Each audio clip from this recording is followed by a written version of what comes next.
Hello, everybody, and welcome to the Spiritual Journey podcast. My name is Nimesh Radia, and I'm your host.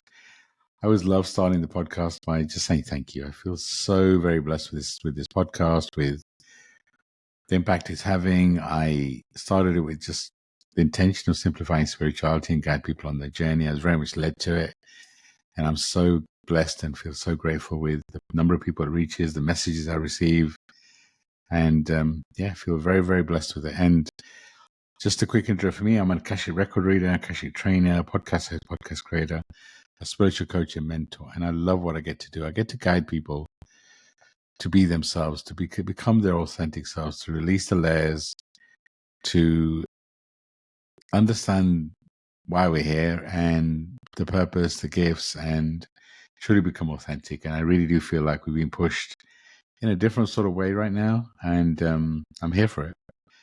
I also, as part of this podcast, get to interview some amazing guests. And I'm excited to have Paul McFadden here with us today. I met Paul recently, and we had a profound conversation for his podcast. And I just felt he'd be a great guest for this one. So we haven't picked a topic. I always love just channeling whatever comes through. But I love Paul for him to introduce. Can't even get my words out today. That's the energy and the vibe that we're in. Paul, can you introduce yourself, please? Absolutely. Thank you, my beautiful human, Nimesh. It's wonderful to be on your show as well. I'm Paul McFadden. I'm from the United States, and well, at least that's where I am from physically, right? So there's more to discuss there. I'm sure. But I'm very much like you, a spiritual teacher, a person who is driven by helping people in the human evolution journey. I look at it happening in three phases: discovery, awakening, and evolving, and really about discovering who they are, so the whole concept of know thyself, understanding that we have to awaken to the gifts and true potential that we have, in our awakening stage. And then evolution is really about just the embodiment and integration of different practices that align with who we are spiritually, what our purpose is, and really just showing up to be our true self. So it's more about evolving into the you were meant to be in this experience. So I guide people in that journey, and I feel very blessed in many ways in being able to do that. But also in a complete state of gratitude because I'm allowed to work with individuals and have conversations with individuals and hopefully help them have the insight and break the molds that are holding them back so they can truly experience what it means to be human. So thank you for having me on your show. I love it. And when you spoke, I just loved your energy, your vibration. So I just kind of felt the connection and just wanted to continue the conversation. So before we kind of start recording, we were talking about the current energy and the vibration. And I talk a lot about, I feel like we're going through a vibrational shift with shifting from the divine masculine, which is all about power, control, politics, money, to more divine feminine. And I feel like the masculine in us is having some sort of identity crisis, and the feminine is trying to find itself. So I'm curious what you're feeling in the current energy. What are you feeling with the people you work with, and just the general energy and the vibration of the planet? Yeah, that's a really great conversation to have. I would say it was actually you were saying something, and it's almost kind of like you said the divine feminine was looking to find us, and I was like, oh no, that was correct. It's just when you said it, it probably didn't line up at the time. But I was thinking, like, what I'm feeling is I see the struggle, right? Divine masculine, divine feminine. And I've heard a lot of people say that in the masculine, because of the way the energy shifts and plays and gets imbalanced, we find ourselves in a period where, obviously masculinity has certainly received the label of being very toxic. And as a result of that, the response has been where you probably find a majority of men, whether they've meant to or not, or whether society has kind of driven that or not, have kind of abandoned masculinity in its true sense. And, some people would argue not being men, not being real men. And women have taken on a more masculine appearing role. And women don't want to be in the masculine role, but it's been serving them to get to, from I would say from a human rights perspective, from an equality perspective, and getting more respect and being treated more fairly, right? So it's served. But yet, when it comes to us having our interpersonal interactions with one another, that has been, I'll say, for a lack of a better word, misaligned, right?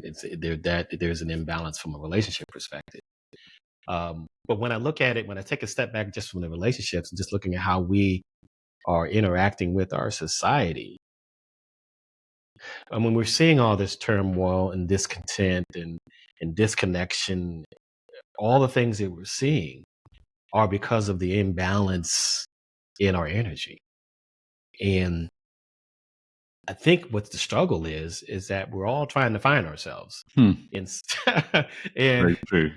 and I think many of us, I mean, even those of us who call ourselves teachers and mentors and guides and advisors, I mean, we're on the journey too. It's not like we have it all 100%. figured out. And so all of us are trying to figure it out. And we're not really sure where to start. I think there are a lot of people who are on the path of like, did I go the right direction? I'm not 100% sure if I went the right direction. And who knows? Who's to say it's the right or Who's wrong to say, direction? Yeah. right? So I think it's all, it's based on perception. But I feel like there is a pause that is needed, so we can recalibrate. Interesting. And I think this whole spiritual awakening, and conscious awakening, I think that we are there. I think that we're on the precipice of that. And the question is, where do we want to go from here? Because, we can go an unlimited amount of directions. But what is the divine? What is consciousness telling us? And are we really listening? I think that's the question. Are we really tuned in, and are we listening? Because we can go a lot of different directions, and some of the directions may not be favorable. Who knows? Yeah, and like I said, who decides what's right or wrong, right? It's an Mhm. interesting, for me, it's a really interesting time. I feel like we're pushing ourselves to making sure, because we can feel a shift, right? It's like, Mhm. are we making the right decision wrong? What if there is no such thing? It's really interesting, right? It's just that I agree with you in terms of, I feel like we're all trying to find balance. It's not about becoming more masculine, more feminine. It is about balance, and it's just I feel like the noise on the planet is going to increase, Mhm. and it's either going to consume us, or we're Mhm. going to choose to do the work that we need to, the internal work. Because you mentioned 100% healers, mentors, whatever label you want to give yourself, you're still a soul having a human experience. Mhm. And I really do feel that those that are here to teach and guide, maybe it's just me telling myself a story, but I feel like we need to experience things in a deeper way, because how can you guide others unless you've experienced it yourself, right? And it's just it's a really interesting time where I do feel that we're being pushed in a different direction, and it's all about balance. And whatever's coming up in us is serving us in some kind of way. It's just a really, it's if we can just be present for this roller coaster, I feel like we can enjoy it more, and also we can integrate more of our lessons rather than focusing on the noise. And I don't want to trigger anyone that's listening, but Donald Trump is a great example. For me, he's a disruptor. Mhm. He may be doing things in a way that nobody agrees with, or some people do and some people don't. That's not for me to say, but I feel like he's the role that the universe somehow has asked him to play, which is he's disrupting everything. Maybe doing it the wrong sort of way, but then you look at the weather, you look at all the crisis in so many different countries, and there's a lot of disruption right now. Yeah. And it's easy to get lost in the noise. I'm curious, Mhm. what do you do to make sure that you stay, you talked about finding balance. What are you personally doing to kind of find that balance and not let the external noise consume you? Because you feel very calm, very present. So where does that come from? I'm curious for you to share. Yeah, that's a lovely reflection. As you were talking, I was reminded that all things happen for a reason. There are no coincidences. And so the things that we are experiencing, it's not a coincidence that this is seeing things are happening the way it's happening. And the question is, how do we choose, or how do we want to choose to respond? And for me, there's a couple things. Obviously, I mean, I have a spiritual practice. I have a meditation practice, and I like to physically move my body. So I lean on these pillars of you, if you will, of well-being, thinking about what am I doing, what tools am I using to balance myself emotionally, what am I using to really balance the mind, how am I shifting and balancing my body and making sure that I'm getting the right amount of movement, and how am I feeding my soul. And so I have practices in place for that. And and I would certainly be one of the first people to say my practices have increased in frequency because of the noise and the distraction, the frequency that we're in, because it's the only way that I can show up to be my best me if I'm actually using those practices. So meditation, working out, walking, um, journaling, intention setting, practicing gratitude, and then continuing to do that consistently so that I'm able to, when I meet other people and we have an interpersonal exchange, my energy level is more balanced, and I'm able to sense when someone else isn't. And I can pick and choose how I want to engage or how deep I want that engagement to be or not be, because I know that for me, in order to serve in my purpose and do what I do, my cup has to be full. And if my cup is drained and draining, I can't be my best self. And it's not about being better than anybody else. It's really about how do I show up as my best me so that I can serve in the capacity I need to serve when I meet with you to potentially make a difference. Because I don't, I also go into things with no expectations, just show up, be 100% here, present. And whatever is meant to happen in that space will happen in that space, because we're here not by chance. We're here because our frequencies, our paths have crossed. We're supposed to be here. Everything we've done leads to right now. I love it. So, and I resonate so much with what you say, because that's the deal I've made with my guides, with God, whatever you want to say, is I'm just Mhm, gonna show up. I'm gonna keep showing up in whatever capacity, wherever you send me.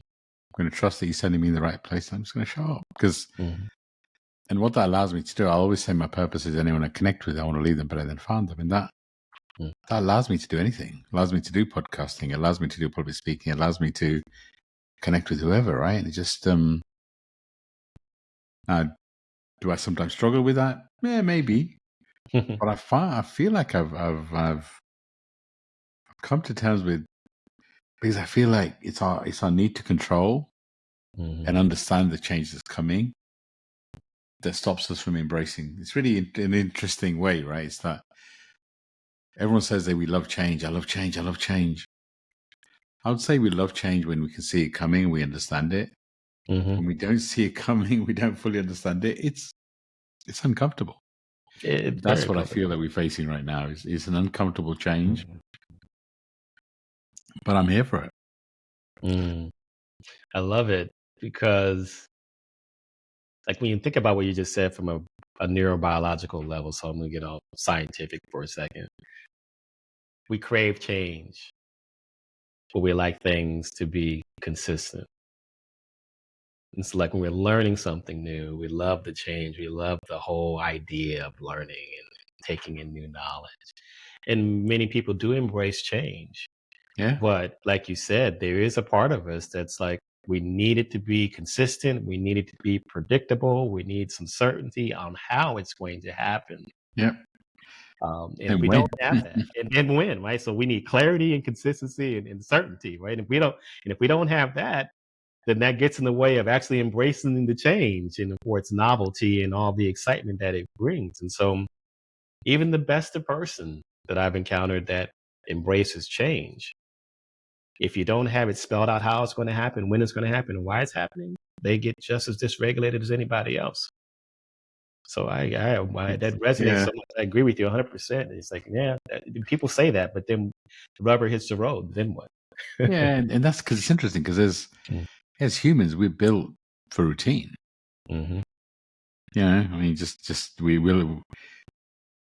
we love the spontaneity, being spontaneous, and well, at least some of us do. Mm.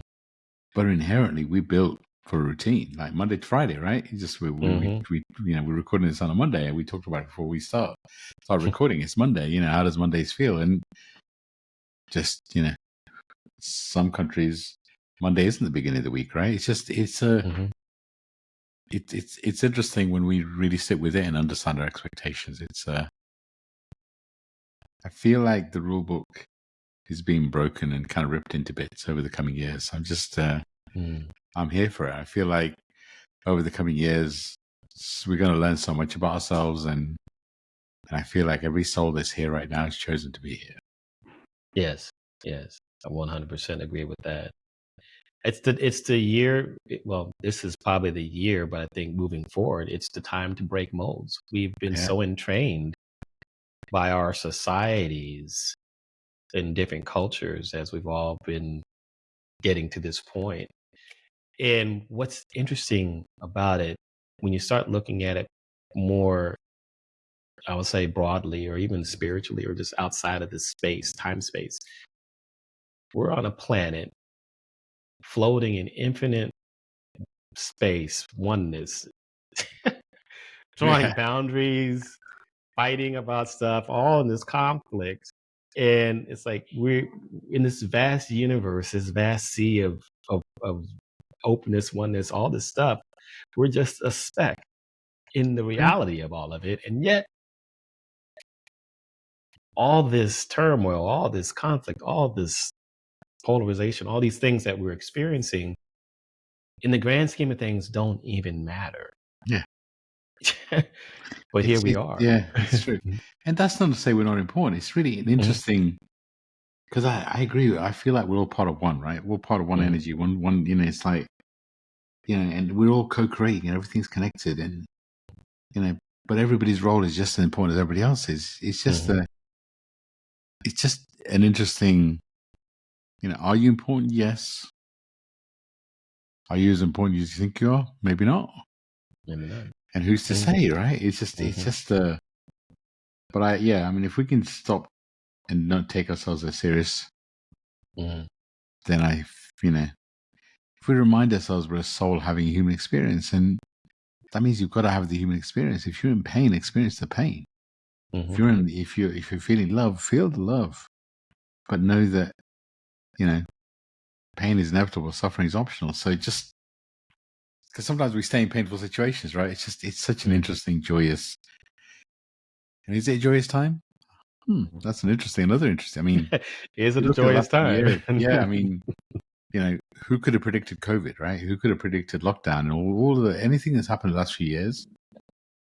None of it could have been. Yes, you could say some spiritual leaders, whatever, maybe have predicted.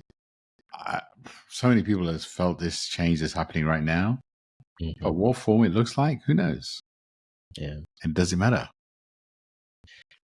It doesn't matter. I mean, maybe in the grand scheme of things, we're supposed to have this experience. I mean, I look at it like being American, right? And I look at just things historically. I mean, many people would say what's happening in the United States is the writings on the wall that this dynasty is is about to fall.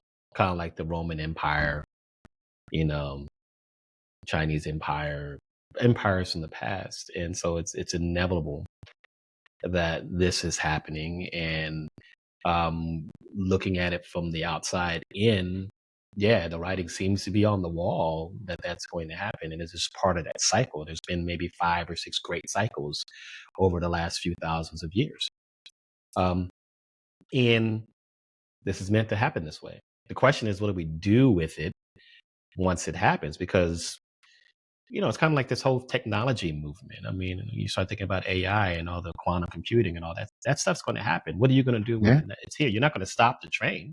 yeah, So 100%. we're here. So what's the experience going to look like next? And I think that it sounds simplified. So, I mean, it sounds simple. I know it's not easy. So I just want to preface everything I'm getting ready to say. It sounds very simple, as though I know it all, which I don't. But it's like, what you're talking about is us as humans getting out of the ego. But of course, the ego serves us in our survival, in our ability to survive. But the question is, do we need to think about this as an individualized journey, or do we need to look at this from the perspective that this is a collective journey?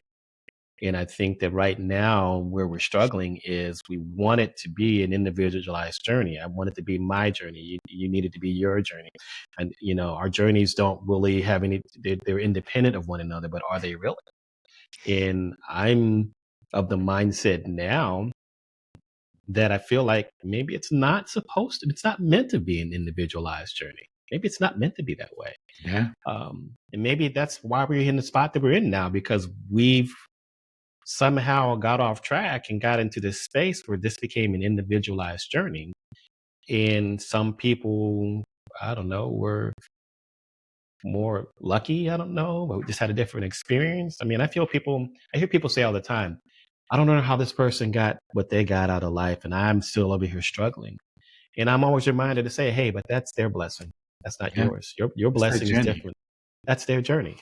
And stop wanting their blessing. You got your own blessing coming. Yeah. You have your own results coming from your experience. So, you know, we haven't even gotten out of that place yet. I mean, Yeah. people envy. Isn't envy one of the seven deadly sins? And we envy everybody else, and we compare ourselves to Yeah. everybody else. Social media has been a big contributor to that, but I would say media in general. I mean, just the Yeah. imagery we get. We're always comparing ourselves to other people. It's the message constantly. Yeah. And isn't it interesting that it's that we want to be on this individual journey, but we want to compare ourselves to other people. We want to have the same life as other people. Mm, it's just, I feel like the way we create it is to go on the journey of personal discovery, to actually understand that everything we need is inside us and everything external is a result of something internal. So even the communities we create, mhm. they're here to guide us. They're here to teach us if we're open to Absolutely. If we're open to it. it. And it's If just, we're- but I'd love for you to talk more about the community. I mean, I 100% agree with you. I feel like shifting to divine feminine is really all about community. It's all about co-creation. We're all here to do something, right? But Mhm. even this conversation is a co-creation. Whoever's listening to it is part of this conversation, right? Everything is connected. Nothing's, just, yes, we have our individual journey, but the way that I see it in the community that around me is I'm like my own superhero, my own Disney character, and the people around me are playing the roles that I asked them to play Mhm. as a soul. But you've got to Mhm. then engage the community around you to understand what you're co-creating. Yeah. If you sit there on an island and try and do it all yourself, then are you missing the opportunity to learn why you pick the people around you? But when you talk about community, what does that mean to you?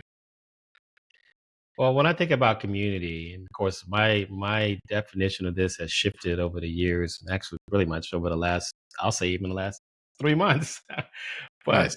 I'm looking at it now as, at least in this journey, I'm looking at it as something that's not surface based, something that's more authentic, something that's more connected, authentic in how we interact. And of course, I'm looking at it from the perspective of this is not a solo journey. So I feel like there are people that are seeking information, seeking knowledge that are on a path for personal development, self development, improvement, if you will, enlightenment, if you want to go that far. We're all kind of on that journey, but I think we're also trying to figure out who we are as individuals, as a collective, and what we're here to do. I think you're right. We all have a purpose. I think that more people are asking how to find it. And I think finding it is the wrong word. I don't think we're trying to find purpose. I think we're really trying to align with the frequency of what we're here to do and serve.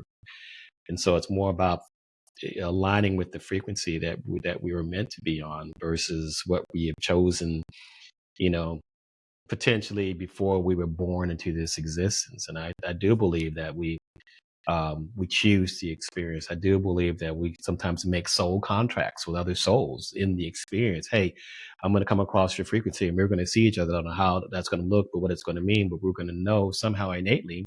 And you're going to help me in my guide, my development and guide me. What that guidance looks like, I have no idea. You might be my nemesis. You might be, someone who's supportive to me, but whatever it's going to be, whatever that exchange is going to help me grow into who I'm meant to be in this experience.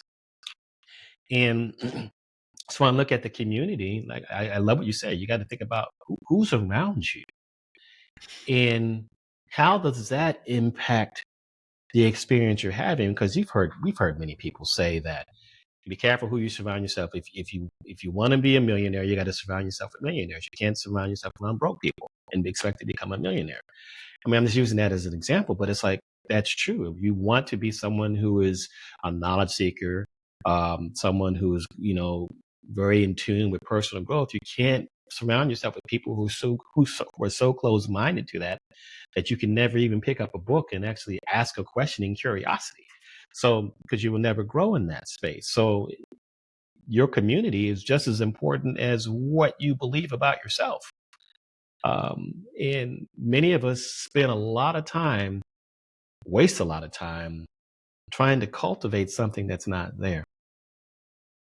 And we start to ask ourselves the question, why haven't I gotten to where I believe I should be? And I hate the word should in some respects.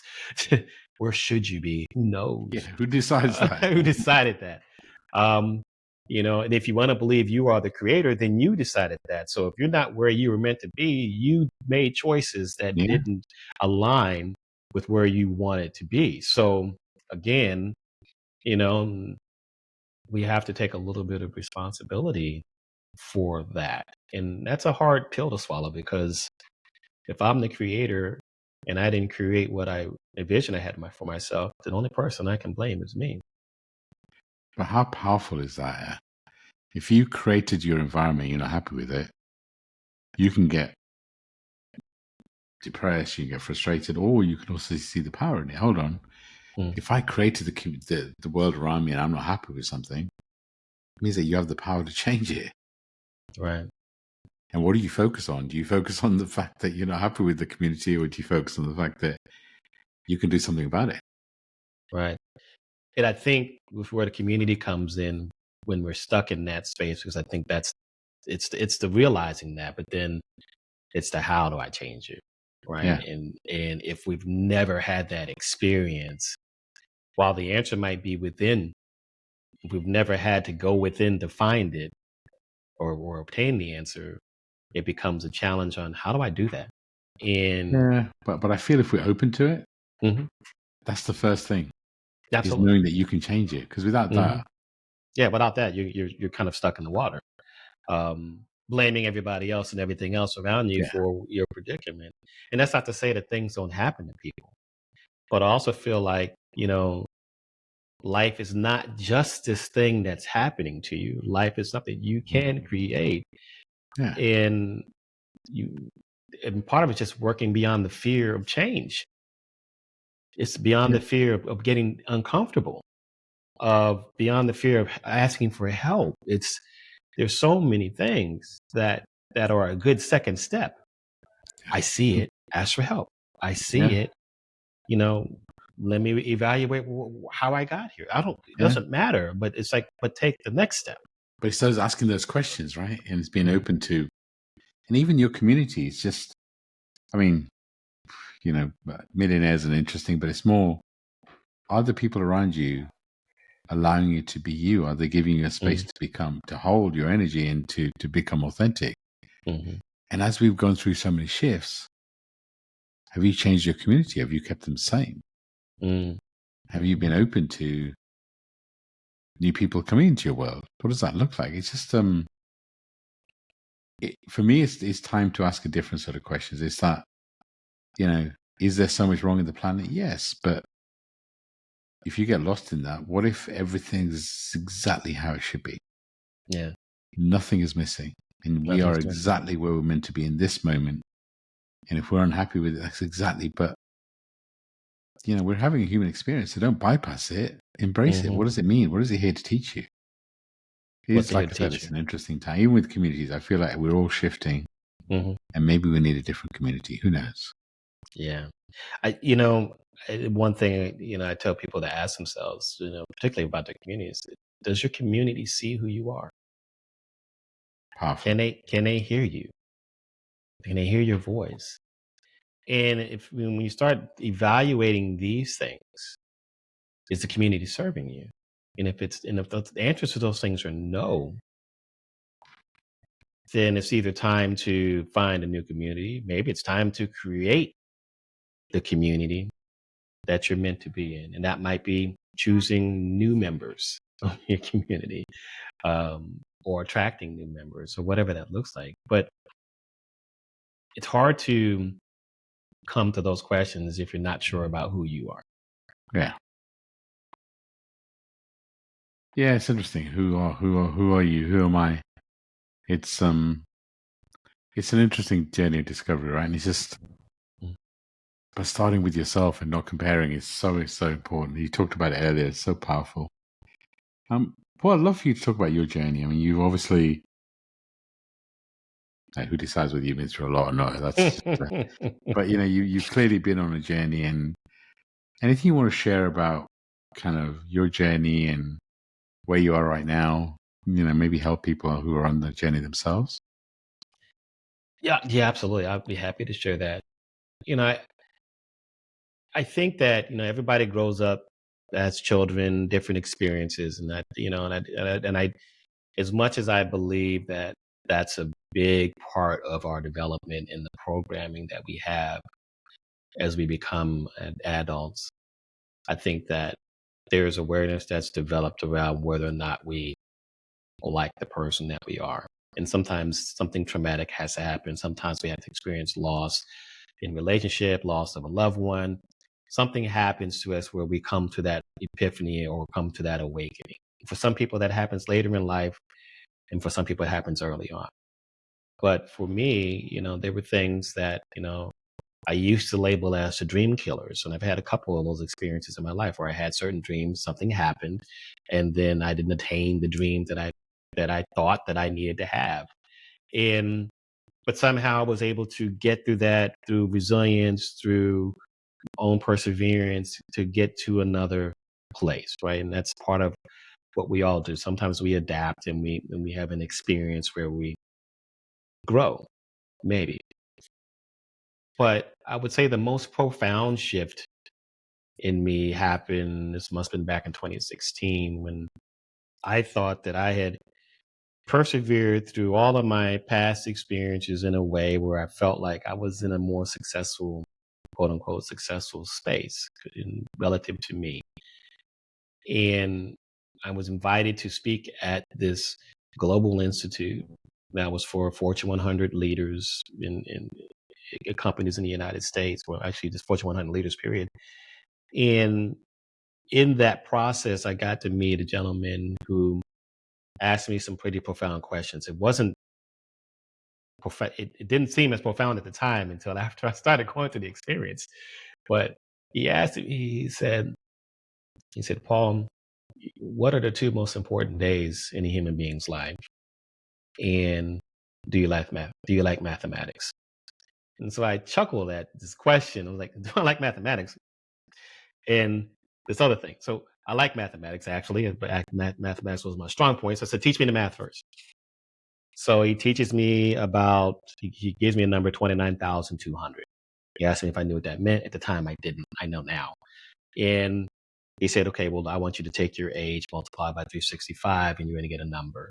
I want you to take that number that you get, subtract it from 29,200, and you're going to get an answer, a result. And I worked out the number, and it was like 14,000 something. I don't remember what it was. He said, that's the number of days that you can expect to see the sunrise and to see the sunset, according to the average life expectancy of a human being. The question is now, how have you spent your time? And that landed so heavily in my soul at the time, because as much as I thought I had attained this level of achievement, something was still missing. And then we go back to the question, what are the two most important days in your life? And of course, the first one was the day that you're born. I mean, that was an obvious one. But the second one was surprising to me, and it was the day that you figure out why. And that set off a chain reaction of multiple events, which led to the journey that I got on to why I'm here now. But to make this even more to kind of land, because we all go through ups and downs. I mean, that journey took me on an experience where I felt like I was catapulted into this whole different arena, which is good because I learned how to meditate after that. I learned about functional medicine health coaching, and I became, and I started seeing myself and embracing the healer side of me and my personality, and kind of in my journey.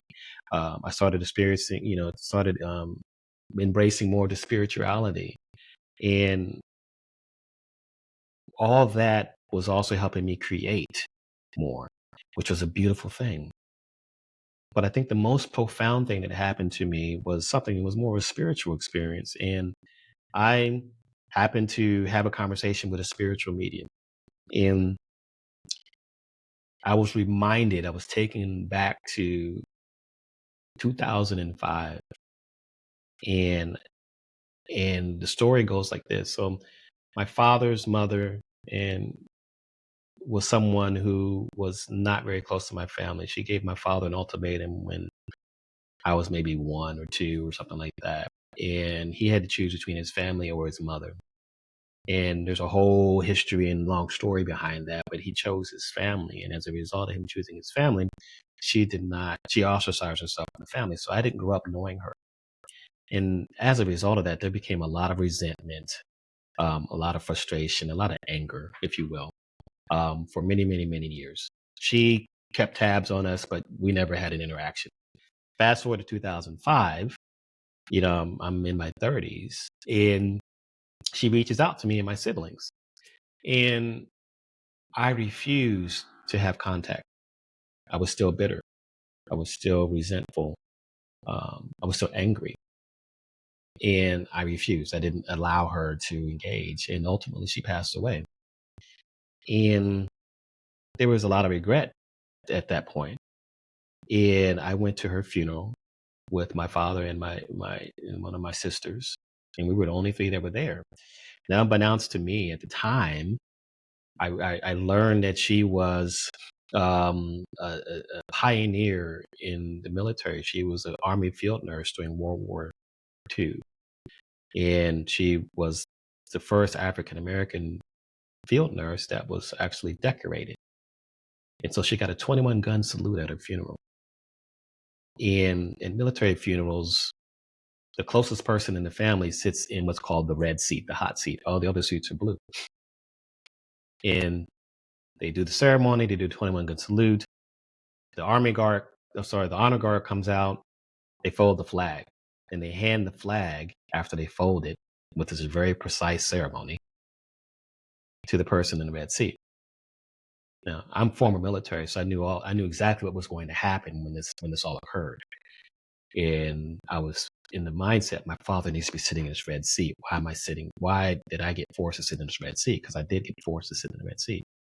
I didn't know at the time why, but I needed to receive that flag. And all that came rushing out in 2023. So now what's that? 18 years later, I meet with a spiritual medium who in our conversation says, one of your ancestors is trying to talk to you. She said to tell you specifically, she's your father's mother. You would know what that means. Boom. Now I've been living with all this regret, anger, resentment. And at the time that happened, it became apparent to me suddenly that I was causing all that on myself. All that suffering was something that I was causing. And I didn't need to forgive her. I needed to forgive me. And that shifted my entire mindset. This is a year and a half ago. Yeah. 2 years ago, maybe, and I learned how to have more compassion for myself. I learned how to love myself better through forgiveness. and that was forgiving myself. And because of that, I tend to just look at the things that we experience with a different set of eyes. It's I've had all my hardships. I've had all the things people would say, what did you experience? I grew up in 1970. Of course I experienced stuff in the United States. Right? It's different than what it's like in other places. But I had those experiences. Sure. Right? I can tell stories about that, but that's less about that. It's like, okay, but who am I now? Like those experiences don't define me. Those are experiences, they're stories. But I realize that they don't define who I am. Yeah. They're just parts of the story. So And Jen, right. And then what did I learn from that? I learned that resentment can eat you alive. And it was. I learned that regret can eat you alive too. And it was. And wow. that's holding me back. So I've learned to let go. Wow. Thank you for sharing. That's really gave me goosebumps. There's so much power in the story, and it's just how much do we hold on to that? How Mm, how much pain do we hold on to, and how much is it ultimately costing us, right? You made that choice not to connect. But in the universe's own profound way, mm, kind of taught you that actually you were causing your own pain. And the reason I repeat that is, I feel like it's a powerful lesson for our listeners. mm-hmm. What pain are you holding on to that isn't serving you? What pain are you holding on to that, somehow you're thinking they're hurting the other person, but you're hurting yourself? And what can you release today in this moment that will maybe just help you be? Yeah. Help you be. I'm reminded of a meditation. I've only told that story 3 times. You're the third person I've told that story. Wow. Thank you for Well, sharing. I appreciate it. I've told you and all the listeners, right? Yes, But true. All right. We're a family. It's all good. we're a family. No, it's a Yeah. family, and I feel like those things, like again, things that need to be stated are stated because it's what needs to be said. So I have no regrets or anything about telling the story. I just think it's interesting that I've been telling that story more often and that I haven't, and so it's healing in itself. Yeah. Um, but what you just said, I want to kind of bring your point home. I was in a meditation a couple weeks ago with someone. Um, I was guiding a meditation, and we were reflecting on the meditation, and I asked a question: what are you most appreciative of in this moment today? After every meditation, people will share. And one gentleman said, "Oh, I get to work out today, so I get to lift up heavy things and put them back down." And I said, "Isn't that the metaphor of life, though?" And he said, "What do you mean?" I said, "Well, with weights, we all understand that if we lift up a heavy weight and put it down, and we do that repeatedly, we build muscle. But how often do we lift up things emotionally and mentally and spiritually, but we keep carrying it Yes. We and we hold on. never put it down? We hold on to it. We never get a chance to build build our muscles in that space, in that domain, because we refuse to put it down.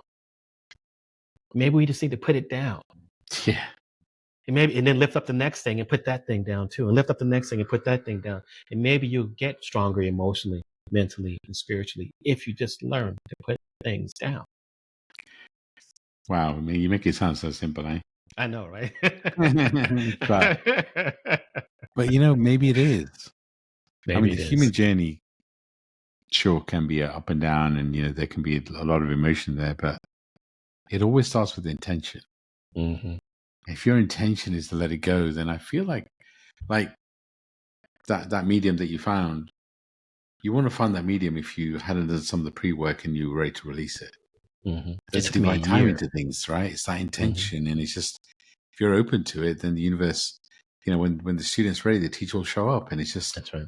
if you're open to it, then, but it has to start with intention, because we hold on to that like it's a safety blanket, right? It's like, oh my God, it's mine. But Hmm. the other person may not even realize you're doing it. It's like, just, it's such an interesting, it's your choice to release it. That's right.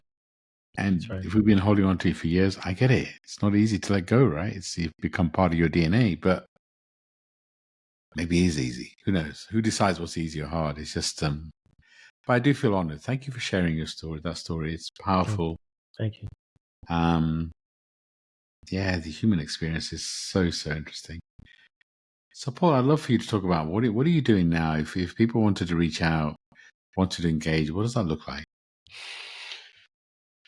Yeah, so I'm doing That's such a three. deep, heavy sigh. Yeah, yeah. It's like, where do you start? I feel like I'm doing Yeah. so many things, but I was, yeah, but I was giving to say, no, actually, what I'm doing is kind of drilled down into three areas, but all the areas are serve each other, and it becomes just a dance of my purpose. And I kind of feel like purpose is for me is it centers around five things, but when you're working in purpose, it's love in physical form. So I'm showing my love, giving my gifts in physical form, and I'm really called to do five things: to awaken spirit in others, to build relationships, to break molds, to make connections between disparate pieces of information and knowledge, and then ultimately to bring joy. And all the things I do either address one or all of those things I feel called to do. And so one of the ways is you and I, you mentioned in the beginning, you were on my podcast. I had started a podcast, and the podcast is called Becoming Human 2.0 Unscripted. And it's been an amazing experience. It's been amazing conversations that I'm having with individuals around the globe. It's about making impact while also being able to cultivate authentic conversations and relationships with people around the globe. And if we're making impact, then we've done the right thing, and all the conversations have been amazing. And so there's opportunities for folks to connect to me through the podcast. But in also support of that, we were talking about community, and I've been cultivating a community of seekers, of world changers, of conscious leaders, of people who are just on the path. Maybe they're on the path in a way of wanting to serve others, um, in a way that helps someone find find themselves. Right? As I said before, we're not on this journey. I don't believe we're on this journey individually. I don't think it's a solo journey anymore. I think it's a collective journey that we're on, and we're here to help one another in the process of evolving. And there is an integration between ancient wisdom, science, and consciousness, if you will, where if we're integrating that in the correct way and we're helping each other in this process, in this journey, we can guide each other to wherever that looks like, the next step, the next phase in this journey. And that uses something I call human alchemy, and it integrates these seven pillars of personal development. But human alchemy really is just a transformation of self to become more like you. Right. So it is a journey of finding self, being you. It's not about becoming a better version. It's less, it's like we all talk about, well, this is about becoming the best version of you. No, this is becoming the you were meant to be. Right. And you're already your best version. You just don't know who you are. Yeah, true. Mhm. Right. So let's work on that, but let's do that together. And and I think that's such a powerful way to think about personal development, evolution, self-actualization. We're never going to have the same conditions as the Buddha or the great sages or any shaman or shamanesses. We're not going to have the same conditions, but we can integrate practical rituals, practices in our lives. We can be more intentional about how we show up. We can create consistency around that and make sustainable transformation true for us if we have a true roadmap or blueprint to help us get there. And so I'm on a mission to provide people with a personalized roadmap, because yours is yours, mine is mine. But if I can help you find yours and you can help me while I'm supporting mine, and we support one another, you and I will become who we are meant to be and have this experience the way we're meant to have it. And part of that is just having the experience, right? So we're not trying to control it all, but I don't know. I feel like if we can just get to a place where we can have experiences without attaching to the experience to the point where we become the experience, we're going to be in a better place. But that takes a lot of work. We're fighting the ego, and I can tell you, Yeah. we don't become enlightened or don't self-actualize if the ego's in the way. It's like you have to lose ego in order to self-actualize, just by the definition of it, right? You can't transcend despair and all the successes and all the things we enjoy with ego. Ego is going to get in the way of all of it. So it's like you have to let go of ego, and that's for a human to do. It's just a challenge. That is the challenge. But it's part of our journey. Um, it's easy to do when you sit in a cave for 40 years and meditate. You forget who you are. You lose all the Yeah. boundaries. But It's interesting. I kind of have a different.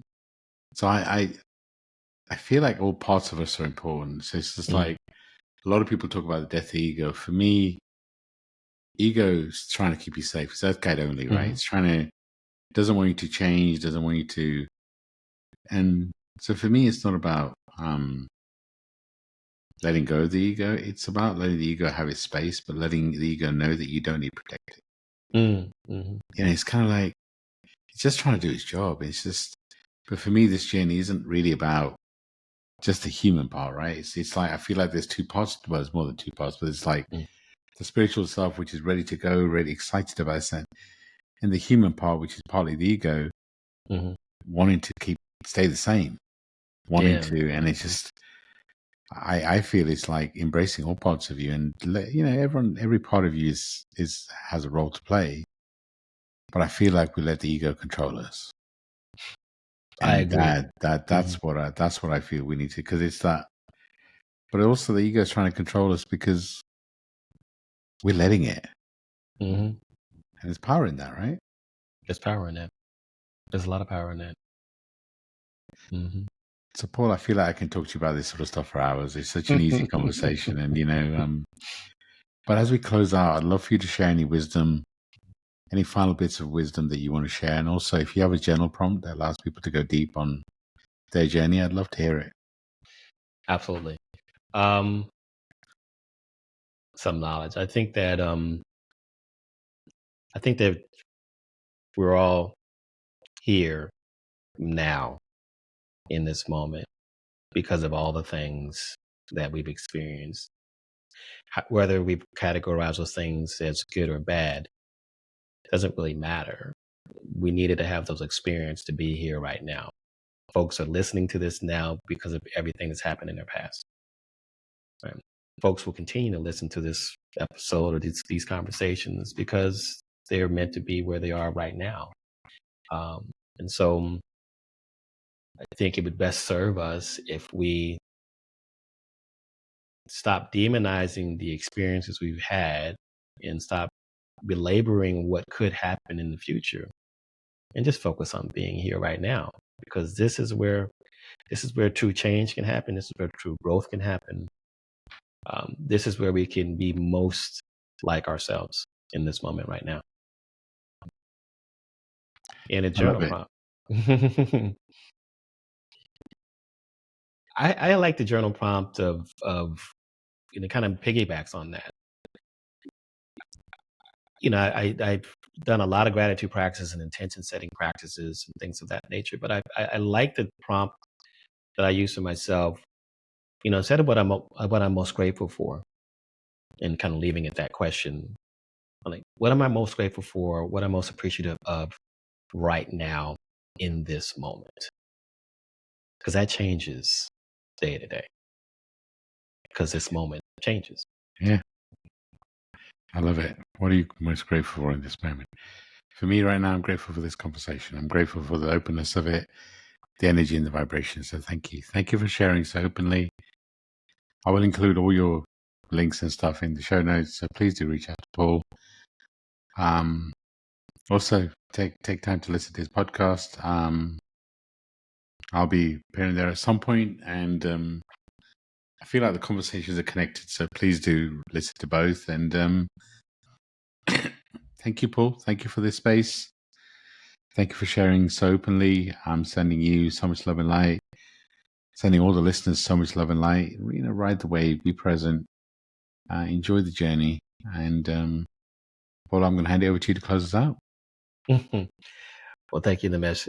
First of all, it's an honor to be with you and your audience. And I call everybody a beautiful human for a reason. It's all done with intention, and that's been part of my growth too. Is to being able to see individuals for who they are, even when they can't see it.